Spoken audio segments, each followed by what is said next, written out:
motema nazoyelako opesanga na moyo oyo butu epimela ngai obongiselanga oyo mokili ebebisa ye ozongiselanga ya motu ya abungisa ye yaya ngai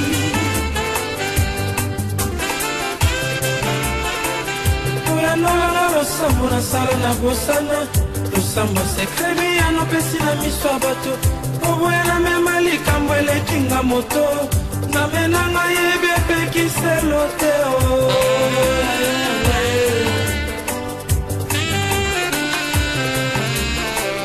yopekisanga na koma miso paipai kolula oyo pesa na basusu na atala ekolusu epai nyonso eutaka azwa oyo pesa na baninga.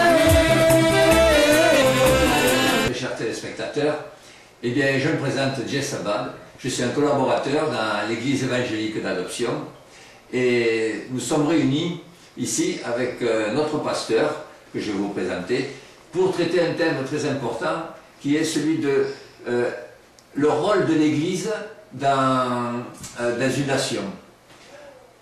Alors je vous présente le pasteur Tando Godefroy de l'église évangélique d'adoption. Bonjour, bonjour pasteur. Bonjour mon frère. Vous allez bien? Oui, je vais très bien par la grâce du Seigneur. Alors, eh bien, je vais vous demander, poser déjà la première question. Quel est le rôle de l'église dans une nation? Ouais, je bénis encore le Seigneur parce que nous savons que l'église, il y a des gens qui disent que l'église n'a pas de rôle à jouer au niveau des nations, mais j'ose croire que l'église a un rôle très capital à jouer au sein des nations. Pourquoi? Parce que vous allez remarquer d'abord, il y a le monde qui a été créé avant Jésus-Christ. Mais quand Jésus-Christ est venu, on voit que le monde a recommencé à récolter les années. Ça, c'est pour montrer déjà l'influence de l'Église dans le monde. On commence à compter l'an avant Jésus et l'an après Jésus. Donc, on voit déjà que l'Église a un grand rôle à jouer au niveau des nations. Donc, parce que tu poses la question de savoir quel est le rôle que l'Église peut jouer au niveau des nations, vous allez remarquer que Jésus-Christ, il a parlé à Paul quelque chose, pas Paul, mais Ananias. Dans le livre des Actes des Apôtres, chapitre 9, nous allons le découvrir. Chapitre 9, verset 14. On commence par le verset 14. Actes chapitre 9, verset 14. Seigneur, j'ai appris de plusieurs personnes tout le mal que cet homme a fait à tes saints dans Jérusalem. Verset 14.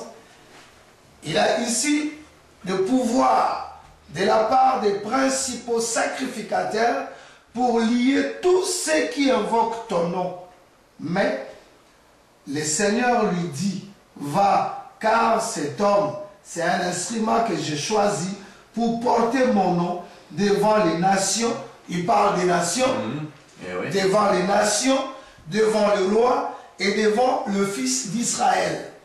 Donc on voit en d'autres termes que Dieu, au travers de Jésus-Christ, il va aller choisir Paul, l'apôtre Paul, qui va amener l'évangile vers les nations. Donc, quand nous parlons de l'évangile, l'évangile c'est quoi? L'évangile va aller traiter et il commence à travailler l'homme à partir de l'intérieur et ça sort de l'extérieur. Et c'est là où nous allons voir que cet homme-là, il va changer la façon de vivre. Alors ici, l'apôtre Paul, le rôle de l'Église, parce qu'aujourd'hui l'Église a échoué. Aujourd'hui l'Église, moi je peux dire que l'Église a échoué.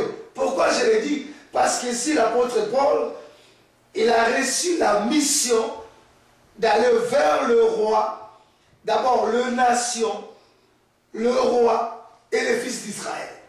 Donc il y a trois catégories ici. Nous avons les nations. Bon, vous avez posé la question de savoir quel est le rôle de l'Église dans une nation. Exact. Dans une nation. Donc là, on trouve que Christ parle des nations. Christ parle des nations, Christ parle des rois. Or, ceux-là qui conduisent les nations, ce sont les rois. Oui. Et là, Christ parle encore de fils d'Israël. Donc, vous allez remarquer aujourd'hui l'Église catholique. Là où l'Église catholique est située, c'est ça exactement l'Église où ça devait être. Et ça, nous parlons de l'Église qui prêche la pure parole. Je ne suis pas là pour critiquer les églises, mais je parle de l'Église qui peut apporter la pure parole.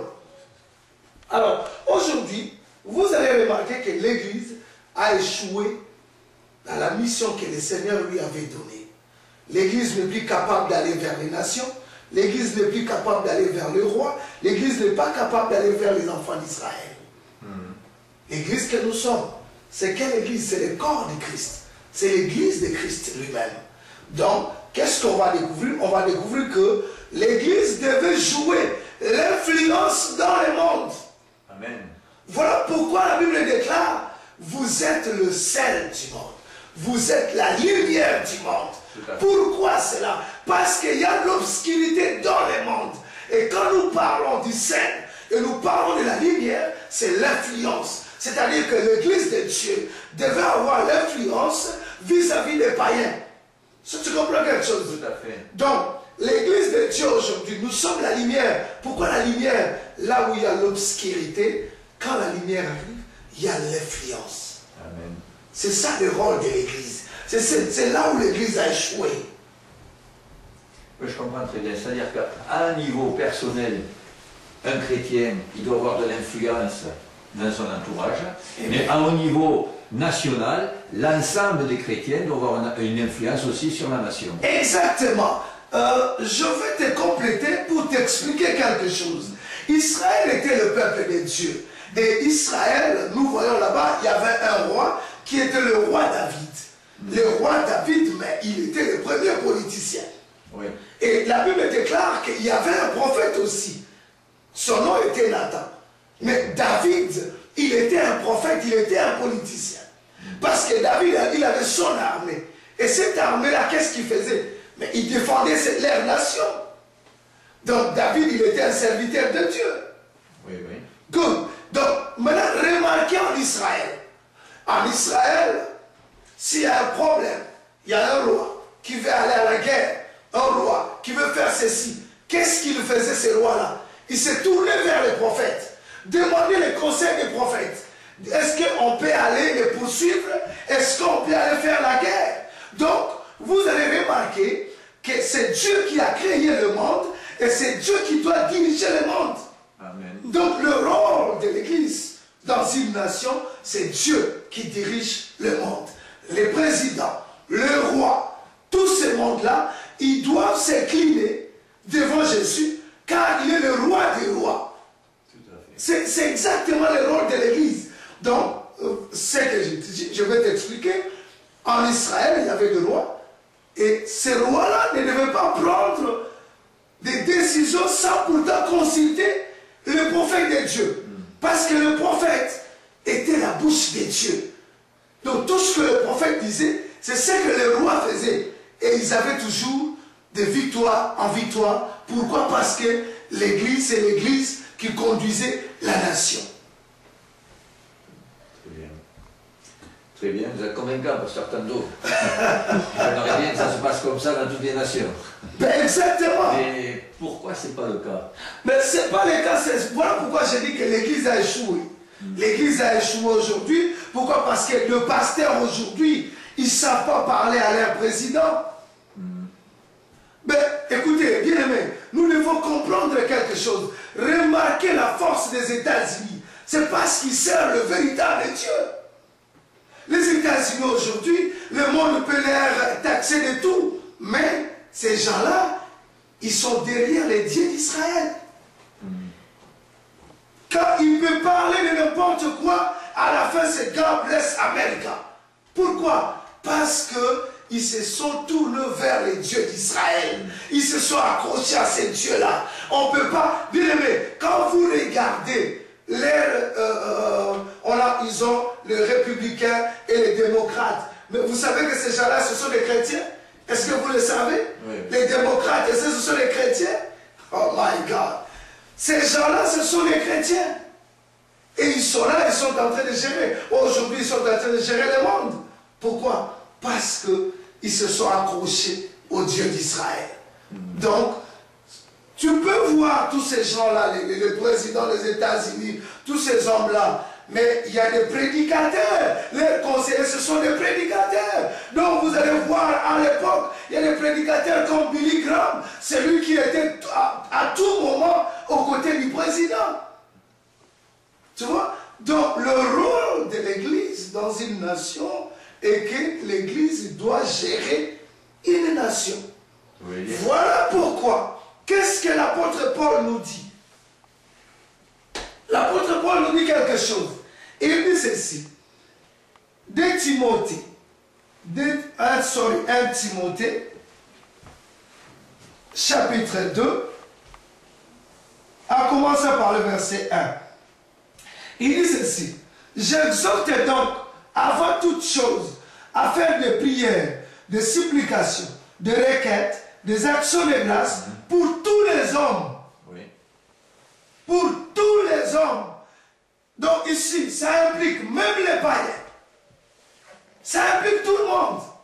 La Bible parle de faire des... Écoutez ça. J'exhorte donc, avant toute chose, à faire des prières, des supplications, des requêtes, des actions de grâce pour tous les hommes.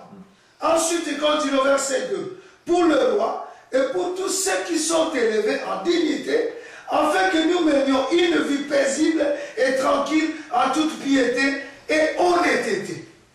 Donc, là, je pense que on voit déjà qu'est-ce que l'Église peut faire pour une nation. Qu'est-ce qu'il parle? Et on voit qu'est-ce qu'elle peut apporter. C'est-à-dire que si je comprends bien, une église vivante dans une nation qui est en relation avec le roi, avec les présidents, Dieu va parler à travers ses prophètes, ses prédicateurs, yes, à ceux qui gouvernent. Ouais. Ils vont apporter leur influence. Et eux, s'ils suivent ces directives, ils vont pouvoir apporter de la paix, de la sécurité. Et voilà, c'est un peu la porte l'Église. Exactement. Oh, écoutez, le Christ, le Seigneur Jésus, c'est quoi? C'est la paix. Oui. Oh, quand nous parlons de la paix, nous impliquons notre sentiment, nous impliquons notre morale, nous impliquons notre connaissance. Tu comprends? Donc, si aujourd'hui, l'Église a échoué, pourquoi? Parce que l'Église, il a oublié la société. Qui dit la société dit une nation. L'Église doit apporter son apport à la société. Et voilà pourquoi qu'est-ce qu'il dit ici? Il dit quoi? J'exhorte donc avant toute chose à faire de prières, de supplications, de requêtes, des actions de grâce pour tous les hommes. Et il ajouta pour le roi. Donc même le roi, l'Église doit prier pour le roi. Donc c'est là qu'elle a échoué dans la prière. Mais exactement. L'Église a échoué, l'Église doit prier pour le roi. L'Église doit amener son influence vers le roi. Oui, oui. Et nous avons oublié cela. Et aujourd'hui, on a laissé tous les présidents, on a laissé les rois, on les appelle aujourd'hui, ce sont des satanistes. Ils sont dans la franc-maçonnerie. Mais c'est parce que l'Église a échoué. Oui, oui. C'était notre rôle à nous. Aujourd'hui, on parle aujourd'hui de tous les présidents africains, ils sont dans la franc-maçonnerie. Pourquoi? Parce que l'Église a échoué. D'accord. Le roi, le président, il cherche comment est-ce qu'il peut diriger. Il n'est pas capable. Ça lui prend quelque chose, un soutien, un support. Mais il manque de support, il manque de soutien. Et au lieu de choisir le support du Dieu saint, ils vont chercher le support de mais exactement. Mais c'est parce que l'Église a échoué. Oui, il y a des puissances spirituelles. Exactement. Qui sont pas mais c'est parce que l'Église a échoué. Ouais. Alors, maintenant, nous allons continuer. Il dit ceci, pour le roi et pour tous ceux qui sont élevés en dignité, afin que nous menions une vie paisible et tranquille. Il dit à toute piété et honnêteté. Donc si nous voulons avoir des gens honnêtes, c'est le rôle de l'Église. Si aujourd'hui on voit dans des nations, il y a plus l'homosexualité, il y a tout ce qu'on peut dire. Il y a corruption. Il y a corruption, il y a tout ça, tout ça. L'immoralité. Mais c'est le rôle de l'Église. Ouais. C'est l'Église. Verset 3, qu'est-ce qu'il dit? Il dit, cela est bon et agréable devant Dieu notre Sauveur. Qu'est-ce qu'il dit? Qui veut que tous les hommes soient sauvés et parviennent à la connaissance de la vérité. Mais si le président ne connaît pas la vérité, qu'est-ce que vous pensez? Il va se perdre. Oh, la vérité, c'est Christ.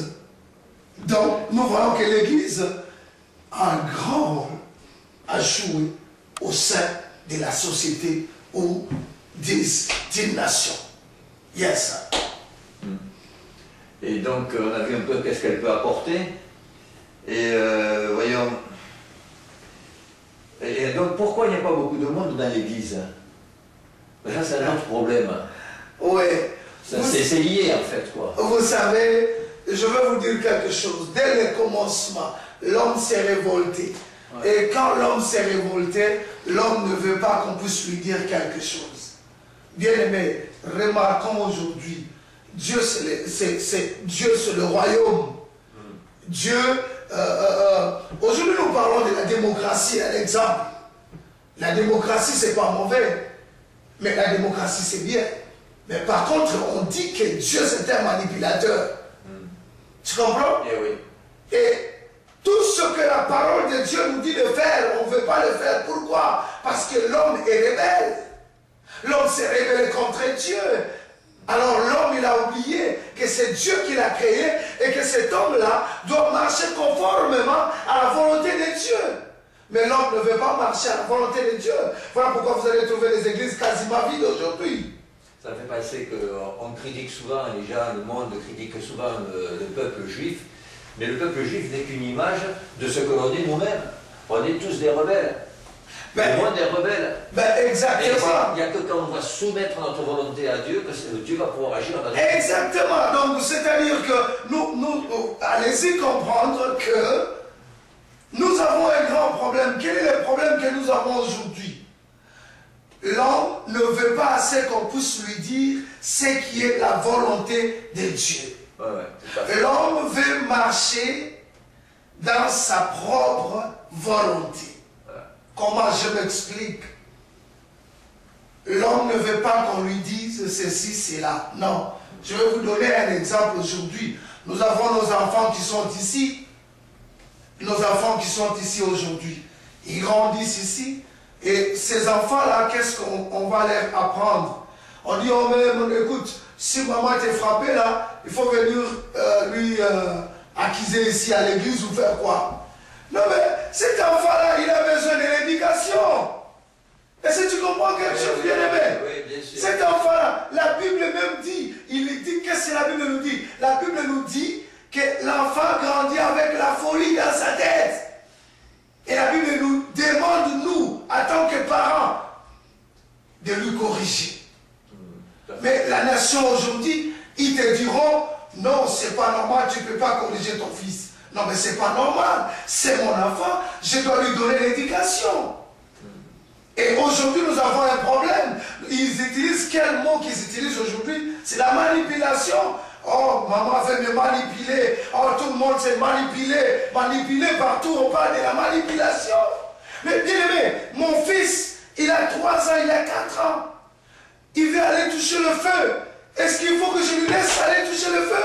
Non, bien sûr. Mais si j'interdis à cet enfant de ne pas toucher le feu, il dira, papa est en train de me manipuler, je ne comprends pas là, et il va aller m'accuser, on va m'arracher cet enfant-là. Oui, vous dégrossissez, mais... Donc, en d'autres termes, l'homme veut marcher de sa propre volonté. Or, Dieu, il veut à ce que nous puissions marcher dans sa volonté. Tu comprends, bien-aimé? Voilà pourquoi l'homme, il s'est rébellé, il ne veut plus rien savoir de l'Église. Et les gens peuvent dire, mais il y a des pasteurs qui font ceci, il y a, bien-aimé, qui est celui-là qui est parfait si ce n'est pas Christ Jésus? Tout à fait. On parle aujourd'hui des pasteurs, le pasteur a fait ceci, le prêtre a fait ceci. Mais bien aimé, David, Dieu l'appela l'homme selon mon cœur. Mais un jour, David, il était quelque part, il a tombé, bien aimé. Mais quand David a tombé, qu'est-ce qu'il a fait? Il s'est repenti devant l'Éternel. Et l'Éternel l'a restauré encore. Donc nous aujourd'hui, nous ne voulons plus les églises parce que le pasteur a fait ceci. Mais le salut est individuel. Mais pourquoi toi tu veux juger le pasteur? Toi tu sais si ce pasteur-là ira en enfer? On ne sait jamais. Or la Bible déclare que vous les reconnaîtrez par leurs fruits. Si je vois un prêtre, si je vois un pasteur qui a fait du mal, mais ça c'est l'affaire du pasteur, ce n'est pas mon affaire. Je ne peux pas abandonner mon Dieu à cause du pasteur. La Bible dit, il n'y a rien qui pourra me séparer de l'amour de Dieu. Alléluia. Donc aujourd'hui, il y a beaucoup de gens qui ne veulent pas aller à l'église, c'est parce que les pasteurs avaient fait ceci, les prêtres avaient fait ceci. Non. Il n'y a pas de lien, bien aimé. Le pasteur, c'est un homme. Il a des faiblesses. Il peut tomber, mais Dieu ne tombera jamais. Amen. Le pasteur peut tomber, mais Dieu ne tombera jamais. Un homme doit toujours tomber parce qu'il est un homme. Mais Dieu ne tombera jamais. Si un homme ne tombe pas, les hommes vont commencer à l'adorer. Voilà pourquoi vous allez remarquer. Dieu a fait Moïse Dieu devant Pharaon. Et quand Moïse était mort, il n'y a pas personne qui a vu le tombeau de Moïse. Pourquoi? Parce que si Israël pouvait voir le tombeau de Moïse, il allait adorer Moïse. Donc un homme ne peut pas être parfait. Non. Sinon c'est seulement Christ qui est parfait. Et nous avons des faiblesses. Et le plus aussi, c'est que si on est parfait, on tombe dans l'orgueil. Et l'orgueil, qui est le père de l'orgueil? C'est Satan. Donc quand on marche avec l'orgueil, si je comprends bien, c'est le problème de tout ce que vous décrivez, c'est le problème de l'homme, leur père c'est Satan. Exactement. C'est ce que dit la Bible. Donc vous allez remarquer, aujourd'hui nous avons, parce que la question était, les églises sont quasiment vides. Eh oui.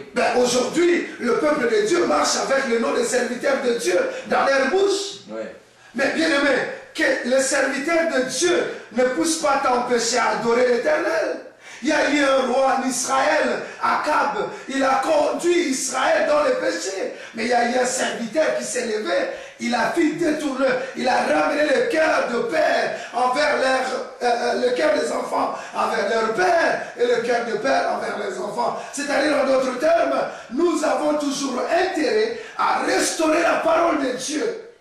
Mais les gens ne peuvent pas dire, moi j'irai plus à l'église parce qu'un tel pasteur a fait ceci, un tel là a fait ceci. Non, non, non, non, non, c'est pas ça. Nous devons aller à l'église, adorer le Seigneur. Ce qui est important, cherche là où on te donne la parole, la pure parole. C'est ce qui est important. Mais qu'on arrête avec le pasteur a fait ceci, le pasteur a fait cela. Ça, ce n'est pas notre affaire. Ça, c'est l'affaire du pasteur et son Dieu. Oui. La Bible dit, même les pasteurs, ils seront jugés. Amen. Amen. Yes, sir. Amen. Tout le monde va être jugé, oui. Yes, sir. Donc, Pasteur Tando, je vous remercie pour tout ce que vous nous avez développé. Et je voudrais vous demander, est-ce que vous avez un dernier mot à rajouter pour nos téléspectateurs? Yes, sir. Oui, j'ai un dernier mot à ajouter pour nos téléspectateurs. Je pense que nous avons parlé du rôle de l'Église dans une nation. Et principalement, je parle à mon pays, qui est le Congo. Je veux m'adresser à tous les enfants de Dieu ou tout celui qui est congolais. Je veux vous dire ceci. Qu'on ne vous trompe pas que les hommes de Dieu ne peuvent pas faire la politique. Un bon politicien, c'est celui qui attend les sons ou la voix de l'Éternel. Amen. Parce que l'Éternel est en train de lui diriger. Un bon politicien, c'est celui qui reçoit les directives de l'Éternel. Si vous voyez, quand les autres parlent de la science de la politique, Les autres, comme les États-Unis, qu'est-ce qu'ils parlent pour eux, pour la politique? Ils parlent, ils voient que leur politique, il va changer leur société. Et l'Église est là aussi pour changer nos sociétés. Donc, moi je pense que pour les hommes de Dieu, nous sommes les hommes de Dieu, du Congo principalement. Je sais qu'il y a beaucoup de hommes de Dieu qui ont déçu les Congolais, mais moi je mérite tout simplement vous dire que ce n'est pas tout le monde auquel on fraîchit les genoux devant Baal. Il y a encore des hommes de Dieu qui sont encore fidèles, ils craignent l'Éternel, et ils sont capables à relever le défi que le Congo est en train de traverser pour l'instant. Merci bien, que le Seigneur vous bénisse et que le Seigneur bénisse notre pays, le Congo. Amen. Merci bien, Pasteur Tando. Donc, chers téléspectateurs, comme je vous ai dit au début, nous faisons partie de l'Église évangélique d'adoption. Et si quelques-uns parmi vous veulent se rejoindre, veulent en savoir plus, ils peuvent venir au 4264 à rue Saint-Félix, au Cap Rouge. C'est là que nous nous réunissons tous les dimanches matins à 10h. Et aussi le mercredi soir à 19h et le vendredi soir à 19h. Le numéro de téléphone, vous pouvez prendre note. Mais de toute manière, vous le verrez après sur l'écran, ça va apparaître. C'est le 418 522 65 55. Je répète, 418 522 65 55. Voilà, et bien vous serez bienvenus dans notre assemblée et vous apprendrez à connaître Jésus et à prier en conséquence pour qu'il y ait vraiment une manifestation dans votre vie, dans votre entourage et dans cette nation. Car le but, c'est que la nation change. Que le Seigneur